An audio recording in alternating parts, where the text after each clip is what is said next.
जिल्हा परिषदेच्या स्थायी समितीच्या सभेत अधिकारी आणि पदाधिकाऱ्यांमध्ये वादाची ठिणगी पडली।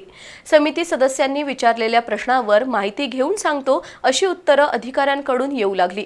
त्यामुळे सदस्यांनी अधिकाऱ्यांच्या कार्यपद्धतीवर तीव्र शब्दात नाराजी व्यक्त केली। बैठकीला येताना अधिकाऱ्यांनी नीट माहिती घेऊन यावं अशा सक्त सूचना जिल्हा परिषद अध्यक्ष आणि उपाध्यक्षांनी दिल्या। जिल्हा परिषदेच्या अध्यक्षा शिल्पा खोत यांच्या अध्यक्षतेखाली बुधवारी स्थायी समितीची बैठक पार पडली। मागील बैठकीत झालेल्या ठराव आणि निर्णयांची अंमलबजावणी का झाली नाही, बैठकीची विषयपत्रिका सदस्यांना का दिली जात नाही असे प्रश्न सदस्यांनी विचारले।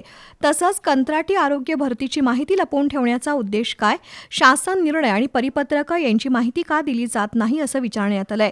जिल्हा परिषदेतील स्थायी समिती सदस्यांनी विचारलेल्या प्रश्नांची उत्तरं देताना अधिकाऱ्यांची दमछाक झाली।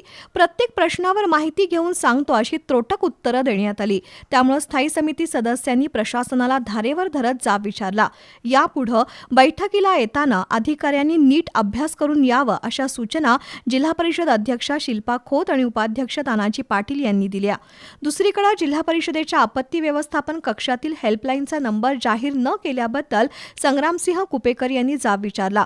सभापती सारिका नांदेकर, शीतल यादव, सुधीर देसाई, जयंत पाटील, अभिजित तायशेटे, शिवाजी जाधव, रेश्मा देसाई, अमर पाटील, श्रद्धा गायकवाड, विद्या पाटील यांनीही विविध प्रश्न विचारले। यापुढे स्थायी समिती सदस्यांना हवी असलेली माहिती तातडीनं उपलब्ध करून देण्यात येईल असं आश्वासन मुख्य कार्यकारी अधिकारी डॉ. जॅस्मिन यांनी दिलं।